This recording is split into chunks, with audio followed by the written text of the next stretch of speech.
The warship hung in the darkness of space like a predator waiting for its meal. Commander Al stood on the bridge with his 4 arms crossed behind his back. His scaled skin shifted colors with satisfaction as he watched the small human freighter drift helplessly before them. The ship was called the Wanderer, and it had no chance of escape. "Disable their engines," Al ordered. His voice was deep and carried the weight of 1,000 conquests. "Prepare boarding teams." They had built an empire across 6 star systems by taking what they wanted.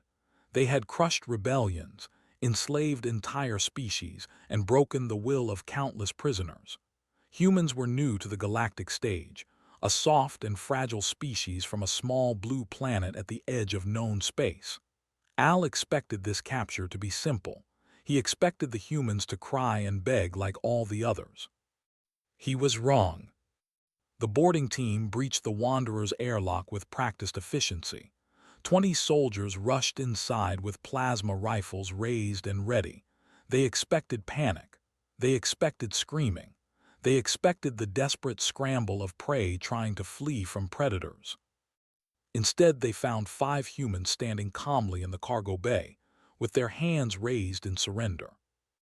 Captain Jake stood at the front of his crew. He was a man of average height with short brown hair and a face that showed no emotion at all. His eyes were the color of storm clouds, and they watched the soldiers with a stillness that made the lead warrior hesitate for just a moment. Behind Jake stood his crew. Bate was the smallest of them, a young woman with red hair tied back in a practical knot. She was the engineer, and her hands were stained with grease from keeping the old ship running. Sam stood beside her, the ship's medic, a man with kind eyes and steady hands that had saved many lives. Laura was the pilot, tall and lean with dark skin and an athlete's build. Chris brought up the rear, the security officer, built like a wall with shoulders broad enough to block a doorway. None of them spoke, none of them moved, they simply stood there and waited. The lead soldier, a warrior named, felt something cold crawl up his spine. He had captured hundreds of prisoners from dozens of species. All of them had reacted with fear or anger or desperation. These humans showed nothing. Their faces were blank. Their breathing was slow and controlled. They looked at the plasma rifles pointed at their chests as if the weapons were mildly interesting decorations. "On the ground," commanded, "now." The humans knelt smoothly, moving together like they had practiced this moment 1,000 times. Jake kept his eyes on the entire time. He did not blink. He did not look away. Something about that steady gaze made one to pull the trigger to end whatever threat those eyes promised. But prisoners were valuable. The Empire needed workers and subjects for experimentation, so pushed down his instincts and ordered his soldiers to bind the humans and escort them to the. As they walked through the corridors of the warship, other prisoners watched from their cells.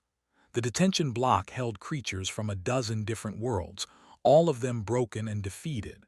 But when they saw the humans, something strange happened. They began to whisper to each other, pressing against the barriers of their cells to get a closer look. A prisoner, a being with blue skin and large dark eyes, reached out toward Bate as she passed. "Be careful," the whispered. "Do not let them break you." Bate turned her head slightly and smiled at the alien. It was a warm smile, genuine and kind. "We will be fine," she said softly. "What is your name?" The answered. "Nice to meet you. I am Bate." Then the guards shoved Bate forward and the moment was over. The humans were placed in a reinforced cell at the end of the detention block. The cell was designed to hold dangerous wildlife, creatures with claws and fangs and the strength to tear through metal. The walls were thick. The door was sealed with 3 separate locks. An energy barrier hummed across the entrance, adding another layer of security. Commander Al came to inspect the prisoners personally. He stood outside the cell with his arms folded, studying the 5 humans like a scientist examining new specimens. They sat on the floor in a loose circle, calm and quiet. None of them had spoken since their capture. "You are far from your," Al said. His translator device converted his words into human speech. Your people cannot help you here. No one will come for you. The sooner you accept this, the easier your time with us will be." Jake looked up at the commander. For a long moment he said nothing. Then he nodded once slowly as if accepting the information.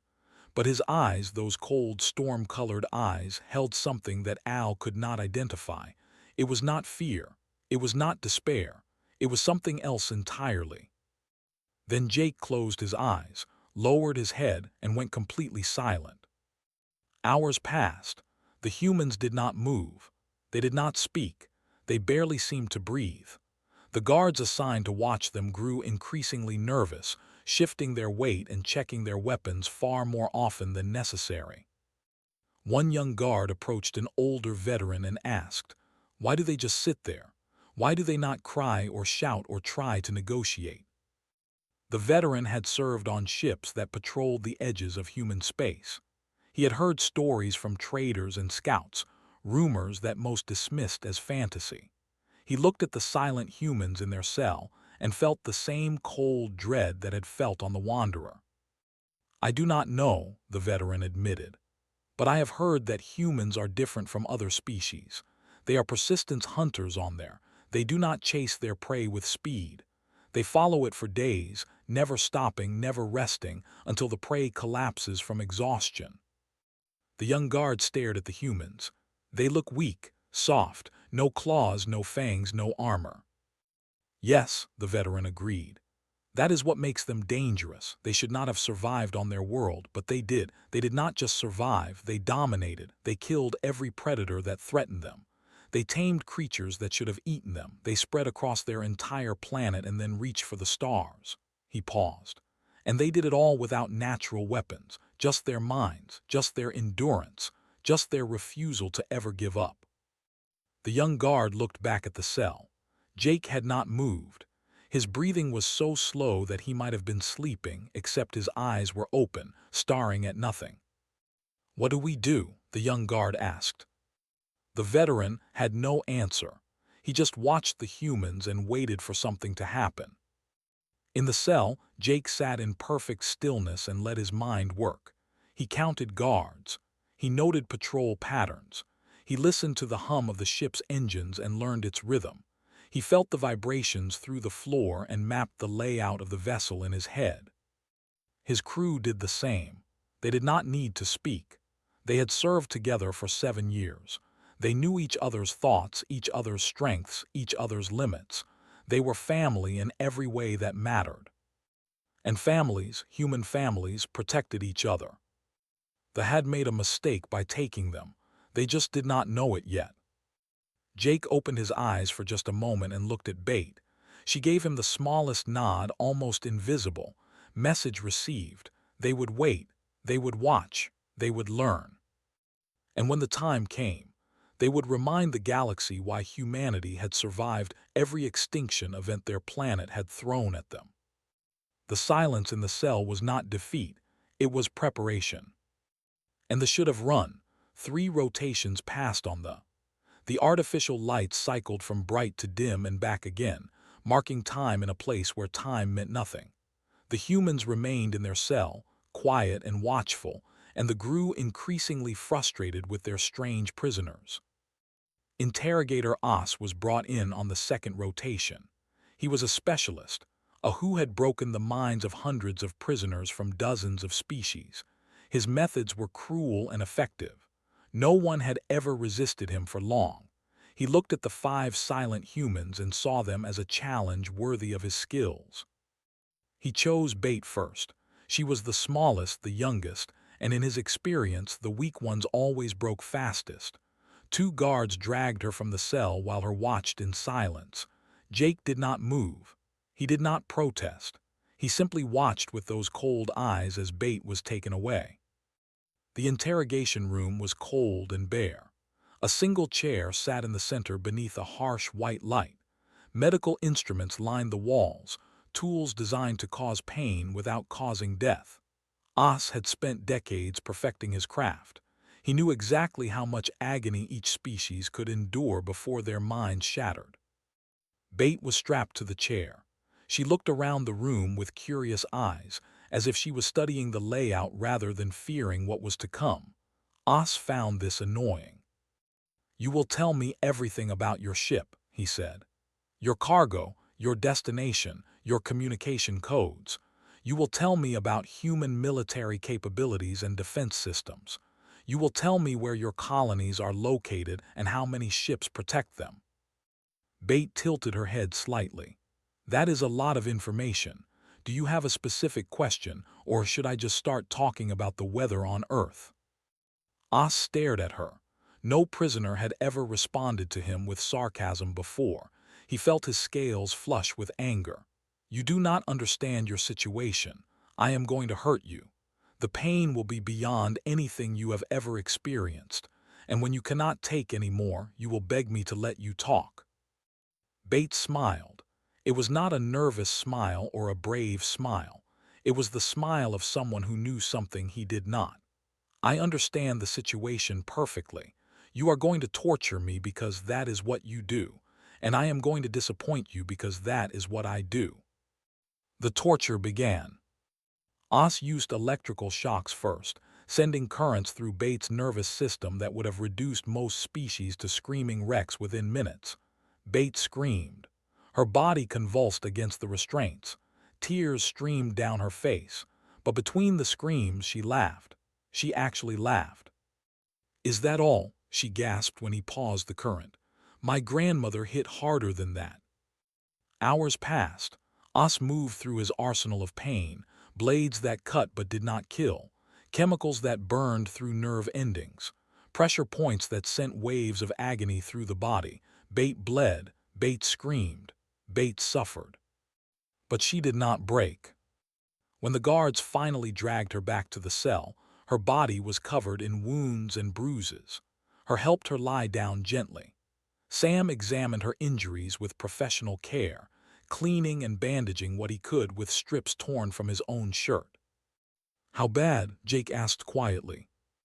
Bate opened her swollen eyes and managed a weak grin. "They hit like hatchlings, barely felt it." The other prisoners in the detention block had heard her screams. They had heard the silence between the screams. They watched in amazement as the small human woman joked with her friends despite the torture she had endured. Word began to spread through the cells. The humans were different. The humans did not break. Os tried Sam next. The medic walked to the interrogation room without resistance, humming a tune under his breath.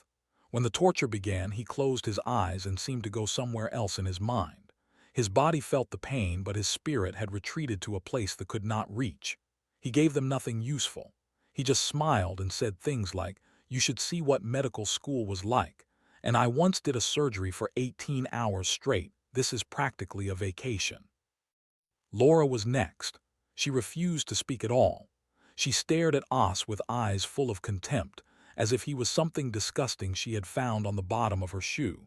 When he hurt her, she screamed, but she never begged. She never asked for mercy. She just kept staring at him with those burning eyes until he felt like the prisoner instead of the interrogator.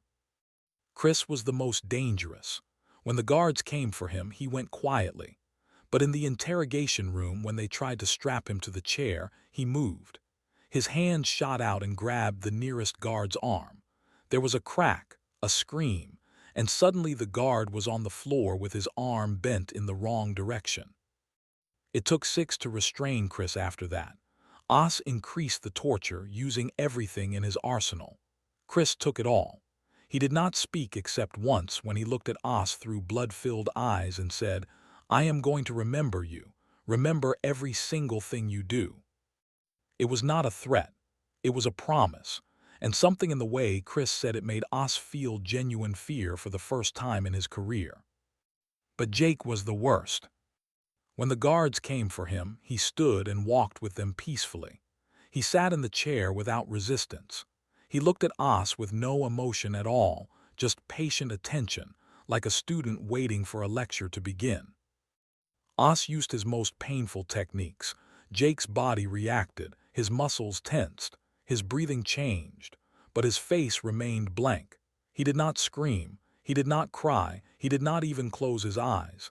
He just watched Os work as if the pain was happening to someone else. "Why do you not scream?" Os demanded after hours of futile effort. "Why do you not beg?" Jake was silent for a long moment. Then he spoke, his voice calm and steady despite everything that had been done to him. "Because screaming would mean you have power over me, and you do not. You can hurt my body, you can break my bones, you can kill me, but you cannot make me afraid, you cannot make me submit. And that is what you really want, is it not? Not information. You want to see me broken, you want to feel powerful." Jake paused. "You will never get that from me." Os felt something he had never felt before. He felt small. This soft, fragile human strapped to a chair, covered in wounds, had somehow made him feel like the weak one.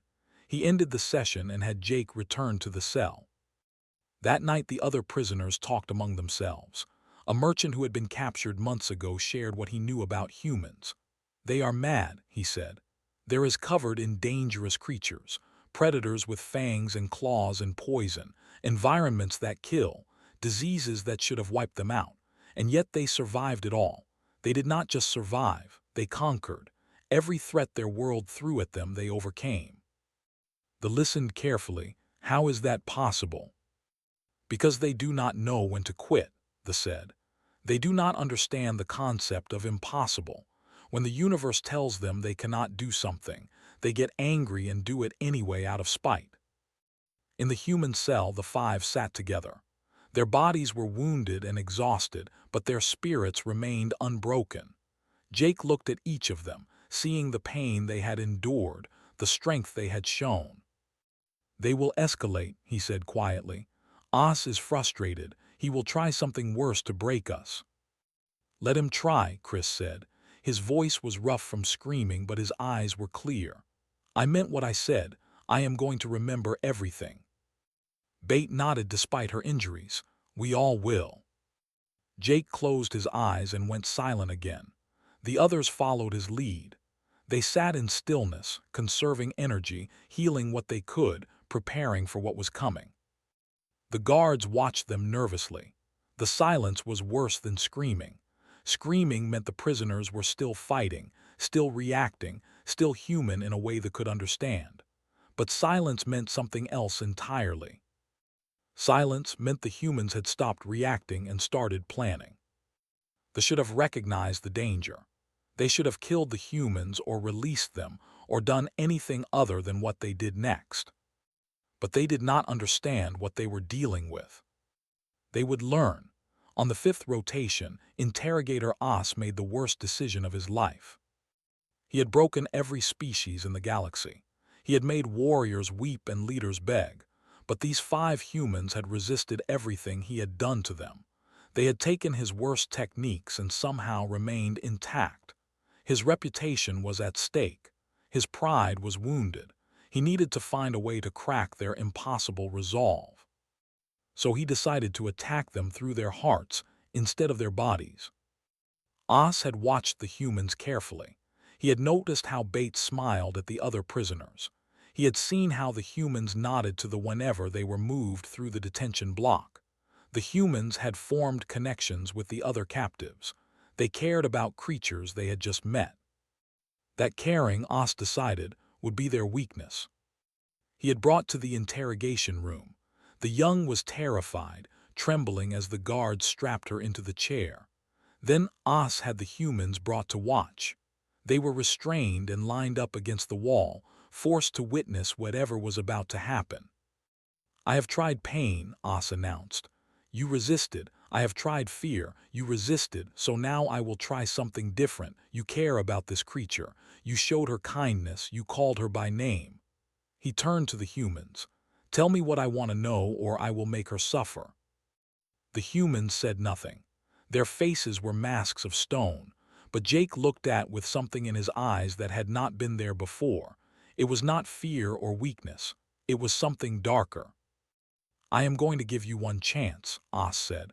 "One chance to save her. Tell me about your military capabilities. Tell me about your defenses. Tell me anything useful and I will let her live." Jake's voice was soft when he spoke. "Release her, take me instead. Do whatever you want to me, but let her go." Oz smiled. He had found the crack in the human armor. "That is not how this works. You give me information, I give you mercy. Those are the rules." "Please," whimpered. Her large dark eyes were filled with tears. "Please just tell them, I do not want to die." Bates spoke up. "We cannot. The information they want could lead to millions of deaths. Our families, our children, our entire species." Her voice cracked with emotion. "We would save you if we could, but we cannot trade your life for billions." Understood. Even through her terror, she understood. She nodded slightly, accepting what was about to happen. "Last chance," Oz said. He drew a blade, letting the light gleam off its edge. Jake met the interrogator's eyes. "You do not want to do this." "I do not want to," Oz laughed. "I have done this 1,000 times. It means nothing to me." "It will mean something after today," Jake said. His voice was still soft, almost gentle, but there was something beneath it now, something cold and final. "Walk away, take us back to our cell. Let this end here." Oz was not used to prisoners giving him orders. He was not used to feeling like the one being threatened. He pushed down his unease and raised his blade. "I am done talking," he said. He killed quickly, a single stroke across her throat. The young gasped once, her eyes wide with shock, and then she was gone. Her blue blood pooled on the floor beneath the chair. For a moment, nothing happened. The humans stood frozen against the wall. The guards watched nervously. Even Oz felt the weight of the silence pressing down on them all. Then Jake opened his mouth and spoke. His voice was soft, almost gentle, but something in it made everyone in the room want to run. "You have made a mistake." That was all he said. 5 words. Then he closed his eyes and went silent again. The guards took the humans back to their cell. Oz cleaned his blade and told himself he had won. He had shown them what happened to those who resisted. But that night, the lights in the detention block flickered and died. The darkness lasted only 10 seconds. When the lights returned, 2 guards were dead.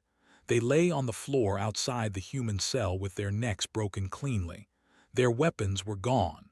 The energy barrier on the cell was still active. The locks were still sealed. By all appearances, the humans had not moved. But everyone knew they had. Commander Al was summoned immediately.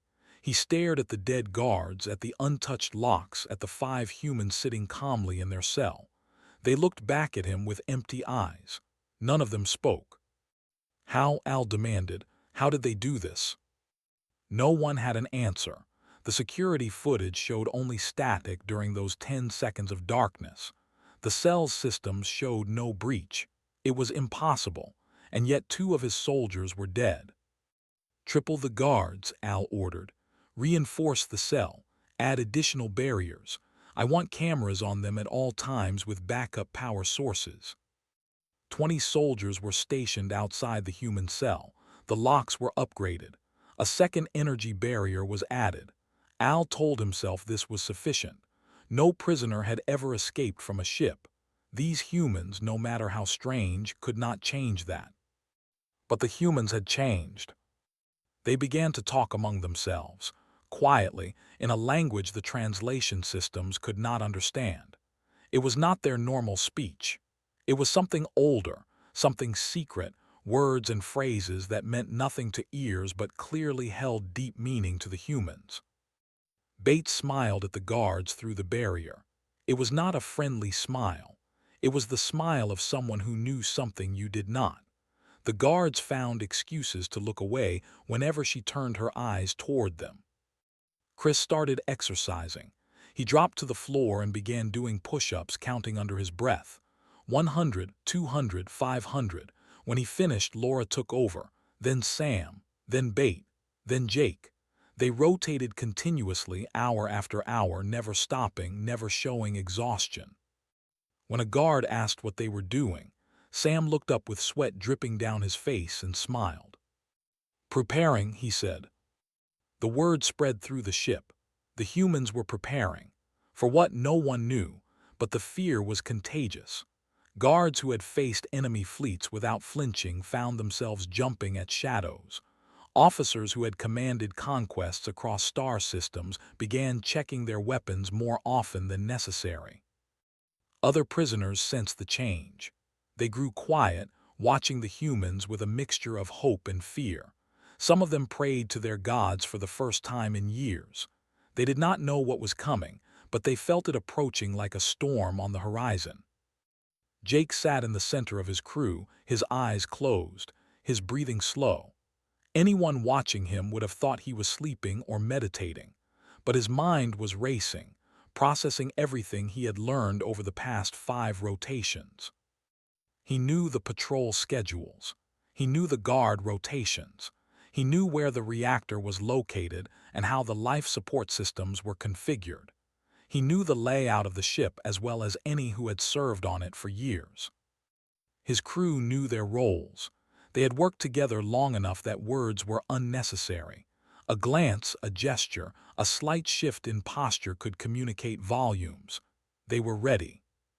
But they were also mourning, was dead because of them, because they had shown her kindness, because they had seen that kindness as weakness. It was not weakness. It was exactly what made humans dangerous. They formed bonds quickly and deeply. They cared about others with an intensity that other species found baffling. And when someone hurt the people they cared about, humans did not forget. They remembered. And eventually they acted. Jake opened his eyes and looked at his crew. They looked back at him with faces hard as stone and eyes full of cold fire. No words were needed. The decision had been made.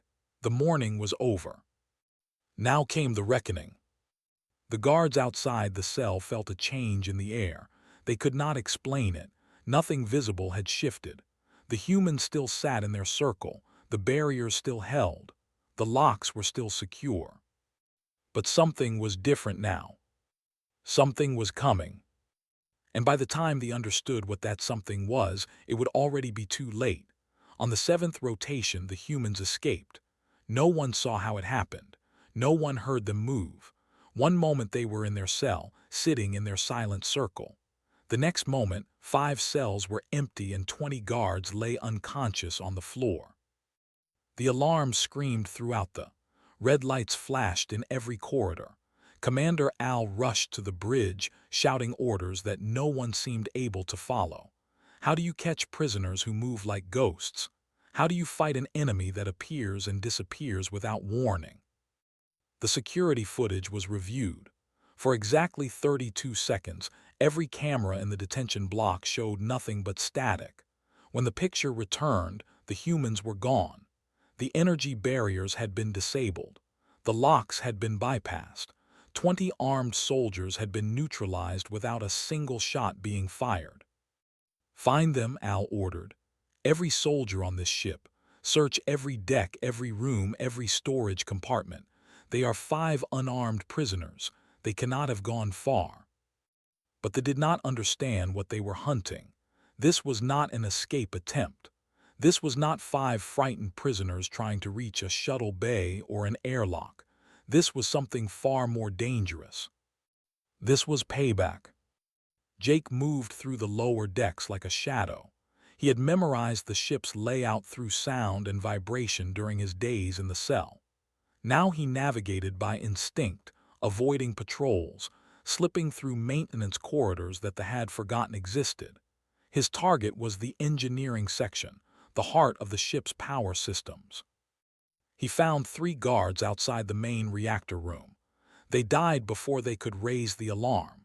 Jake did not use weapons. He did not need them. Human hands, guided by knowledge of anatomy and leverage, were weapon enough against creatures who had never faced a species that killed for millions of years before ever building tools. Inside the reactor room, Jake found a single engineer monitoring the ship's power output. They looked up just in time to see a human appear from nowhere. He opened his mouth to scream. He never got the chance. Jake studied the reactor controls for several minutes. The technology was alien, but the principles were universal. Energy flowed from source to distribution. Fail-safes prevented overload. Remove the right fail-safes, redirect the right energy flows, and the entire system became a bomb waiting to explode. He made his adjustments carefully. He did not want the ship destroyed immediately. He wanted them to know what was happening. He wanted them to feel the fear that had felt strapped to that chair. He set the reactor to a 12-hour countdown, then moved on to his next target. Bait was in the ship's computer core. She had always been good with machines. During her time in the cell, she had listened to the hum of the data systems, learning their rhythm, understanding their architecture. Now she put that knowledge to use. The systems began to fail one by one. First, the internal communications went down, then the sensors, then the weapons controls. They found themselves blind and deaf, unable to coordinate, unable to fight back effectively. Every time they fixed one system, another failed. It was like fighting water, endlessly adaptable, endlessly persistent. Sam had found the medical bay. A dozen wounded lay in recovery beds, soldiers who had been injured in previous battles. Sam looked at them for a long moment. His oath as a healer warred with his grief with his anger at what had been done to his. The oath won, it always would. He treated the wounded with the same care he would give his own crew. He cleaned their wounds and adjusted their medications and made sure their pain was managed. When a young soldier woke up and saw a human standing over him, he screamed in terror. Sam just patted his shoulder gently. "Easy, I am not going to hurt you, I am a doctor." He paused. "Not everyone on your ship will be so lucky, but I do not kill people who cannot fight back. That is not who we are." The soldier stared at him with wide eyes, trying to understand. How could these humans be so gentle and so terrifying at the same time? Laura had taken the bridge. 8 trained warriors had been stationed there to protect Commander Al. They were the elite of the elite, soldiers who had proven themselves in dozens of battles. They had weapons and armor and every advantage. Laura had a broken pipe she had found in a maintenance corridor. The fight lasted 4 minutes. When it was over, Laura stood in the center of the bridge surrounded by unconscious bodies. Her face was bruised. Her arm was bleeding where a blade had caught her, but she was alive and the bridge was hers. She locked down the ship's navigation and helm controls. There was going nowhere until the humans decided otherwise. Then she sat in the commander's chair and waited. Chris had one target, only one. Interrogator Oz. He found the hiding in his personal quarters, barricaded behind a locked door with a plasma pistol clutched in his trembling hands. Oz had broken thousands of prisoners. He had seen every form of fear and despair. He thought he understood suffering. He understood nothing. The door buckled inward. Chris stepped through the gap, his eyes fixed on the interrogator. Oz fired. The shot went wide, burning a hole in the wall. Chris kept coming. Oz fired again. This time the shot grazed Chris's shoulder, burning through flesh. Chris did not slow down. "Please," Oz begged. "Please, I was just doing my job. I was following orders." Chris stopped in front of him.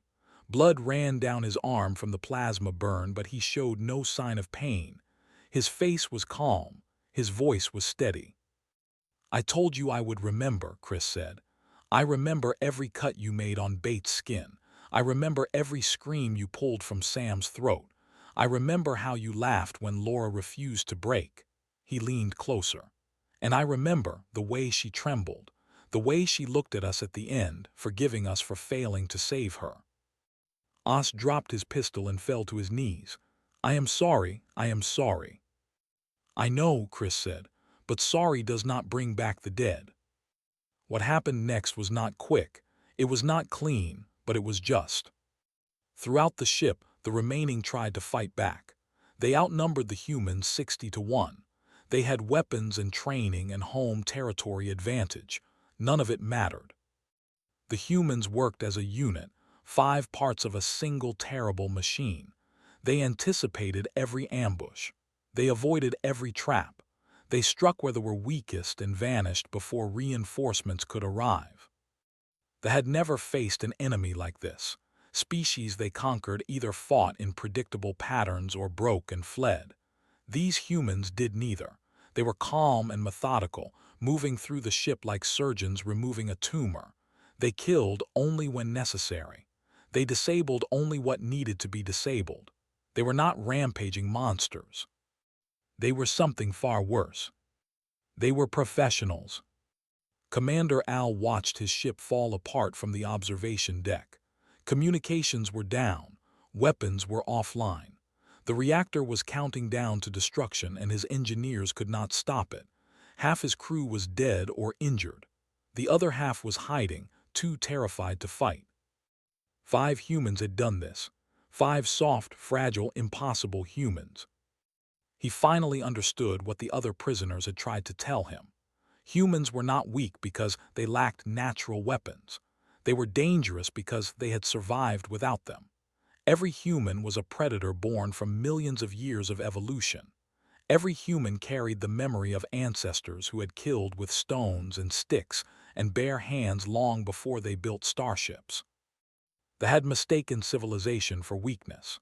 They had seen the humans' kindness and compassion and assumed it meant they could not be cruel. But human kindness and human cruelty came from the same source, the same fierce love for their own kind, the same refusal to abandon those they cared about. Hurt what a human loves, and you release something ancient and terrible. Al picked up a plasma pistol and walked toward the observation deck doors. If he was going to die, he would die fighting. He would face these humans and make them work for their victory. But when the doors opened, only one human stood waiting for him. Jake looked up at the stars through the observation windows. He seemed calm, almost peaceful. The chaos of the ship, the dying screams, the failing systems, none of it showed on his face. "Commander," Jake said without turning around, "I was wondering when you would find me." Al raised his pistol. "This ends now." Jake finally turned to face him. His storm-colored eyes held no anger, no hatred, just a deep, exhausted sadness. "Yes," Jake agreed. "It does." Commander Al stood with his pistol aimed at Jake. The observation deck was quiet except for the hum of failing systems and the distant sounds of chaos echoing through the ship. Through the windows, stars burned cold and eternal against the black void of space. "Why?" Al demanded. His voice cracked with exhaustion and fear. "You could have surrendered, you could have negotiated. Your governments would have paid ransom for your return. Your military might have traded for your release. Why did you choose this? Why did you choose war?" Jake stood perfectly still, his hands at his sides, making no move toward a weapon. He looked at the commander with eyes that had seen too much in the past 7 rotations. "You killed an innocent person to hurt us," Jake said. His voice was soft, almost gentle, the same tone he had used throughout his captivity. "You tortured my family. You thought we were weak because we were quiet, because we did not rage and threaten and posture like the other species you have conquered." He took a single step forward. Al's grip on the pistol tightened. "We were quiet because we were planning. We were quiet because we knew what was coming. We were quiet because when humans stop talking, it means we have made our decision." "And what decision was that?" Al asked. "That you would learn what happens when you cross the line," Jake said. "Every species has rules, boundaries that must not be broken. For humans, the biggest one is simple. You do not hurt our people. You do not hurt innocents in front of us. You do not use cruelty as a tool." His eyes hardened. "You broke every rule, so we responded the only way we know how." The pistol fired. Jake moved faster than any soft-bodied creature should have been able to move. One moment he was standing still, the next he was inside Al's guard, his hand deflecting the weapon, his body twisting with momentum built from thousands of hours of training. The plasma bolt burned through empty air and scorched the wall behind where Jake had been. Al tried to bring the pistol around for another shot. He never got the chance. Jake's hands found pressure points that anatomy shared with human anatomy. Pain exploded through Al's body. The pistol clattered to the floor. A moment later, Al followed it, crashing to his knees with a gasp of agony. Jake stood over him, breathing slowly, his face showing no satisfaction in victory. "I could kill you," Jake said. "Part of me wants to. You ordered the torture of my crew. You approved the execution of. You are responsible for everything that happened on this ship." He paused. "But I am not going to kill you. Do you know why?" Al looked up at the human with confusion and pain clouding his eyes. "Why?" "Because you need to deliver a message." Jake crouched down to meet the commander's eyes at level. "You are going to survive. You are going to watch us leave. And then you are going to tell your empire exactly what happened here. You are going to tell them what 5 humans did to 300 soldiers. You are going to tell them what we are capable of when we have nothing left to lose." He leaned closer, his voice dropping to barely a whisper. "And you are going to tell them that this was mercy. We held back. We could have killed everyone on the ship and destroyed every system beyond repair. We chose not to. We gave your wounded medical care. We left your escape pods functional. We are giving you a chance to survive." Jake's eyes bore into Al's soul. "But if your empire comes for us again, if you hunt our ships or raid our colonies or hurt our people, we will not hold back. We will come for you with everything we have. And I promise you, Commander, you have not seen what humanity can really do when we are fighting for survival."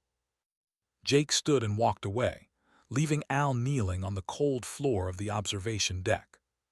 In the shuttle bay, the other 4 humans had prepared the Wanderer for departure. The old freighter had been repaired with parts scavenged from vessels, patched together by Bates' engineering skills. It would hold together long enough to reach human space. They had also released the other prisoners. Dozens of aliens from a dozen species streamed toward escape pods, finally free after months or years of captivity. Some of them stopped to thank the humans. Others simply ran, too traumatized to process what had happened. One prisoner, a young barely out of childhood, approached Sam with tears in her eyes. "Why?" she asked. "Why did you help us? You could have just escaped. You did not have to free us." Sam smiled and ruffled her hair gently. "Because we are human. We do not leave people behind, even people we just met." He pointed toward an escape pod. "Go, get somewhere safe, start a new life, and remember that the universe is not as dark as it seems." The child nodded and ran toward freedom. Jake arrived at the shuttle bay just as the last preparations were being completed. His crew looked up as he approached. They were wounded and exhausted, covered in blood, both their own but they were alive. They were together. They were going home. "Status?" Jake asked. "Ship is ready," Bate reported. "Reactor is still counting down. They have maybe 8 hours to evacuate before the whole thing goes critical." "Enough time for them to reach the escape pods," Laura added, "if they hurry." Chris was quiet, sitting in a corner of the shuttle bay, staring at his hands. Jake walked over and sat beside him. "You okay?" Chris was silent for a long moment. "I killed him. I made it slow." He looked at Jake with haunted eyes. "I wanted him to suffer like Bate and Sam and Laura suffered." His voice cracked. "Does that make me a monster?" Jake put a hand on Chris's shoulder. "It makes you human. We are not perfect. We feel rage and hate and the need for revenge just like anyone else. The difference is what we do with those feelings afterward." He squeezed gently. "You did what you thought was right. Now you have to live with it, learn from it, be better tomorrow than you were today." "Is that what you tell yourself?" Chris asked. "Every single day," Jake admitted. They boarded the Wanderer. The old ship groaned as it lifted off from the shuttle bay, slipping through the force field and into open space. Behind them, the hung in the void like a wounded beast, lights flickering, systems failing, its mighty hull reduced to a dying shell. Jake took the pilot's seat and plotted a course for home. Before engaging the engines, he activated the ship's communication array and broadcast on all frequencies. His voice went out across the void, reaching every ship in range. every station, every outpost of the Empire that had thought itself invincible. "This message is for the Empire," Jake said. His voice was calm, steady, and somehow terrifying in its quietness. "My name is Jake. I am the captain of the freighter Wanderer. 7 rotations ago, you captured my ship and crew. You tortured us. You killed an innocent prisoner to break our spirit. You thought we would submit." He paused, letting the words sink in. "We did not submit. We fought back. And now your warship is crippled, your crew is scattered, and your reputation for invincibility is shattered. 5 humans did this. 5 unarmed, unarmored humans against 300 trained soldiers. We did not start this war, but we finished it. Tell your commanders what happened here. Tell your soldiers. Tell your emperor. Tell everyone what humans do when you hurt the people we care about." Jake's voice dropped lower, almost to a whisper, but the transmission carried every word clearly. "And tell them this. If you come for us again, we will not be this merciful. We held back today. We gave your wounded medical care. We let your survivors escape. Consider that a gift. Consider it proof that humanity can show compassion even to those who showed us none. But our compassion has limits. Cross them again, and we will show you what we are truly capable of. We are a species that survived ice ages and plagues and predators on a world that tried to kill us every single day. We conquered our planet. We reached for the stars. And we did it all without natural weapons, without armor, without the gifts evolution gave to other species. We did it with our minds, our endurance, our refusal to ever give up. So learn this lesson well. When a human goes quiet, when we stop talking and start watching, that is when you should run. Because the silence means we have stopped seeing you as people. We have stopped seeing you as anything but an obstacle. And humans have spent their entire evolutionary history removing obstacles." He ended the transmission. The Wanderer's engines hummed to life.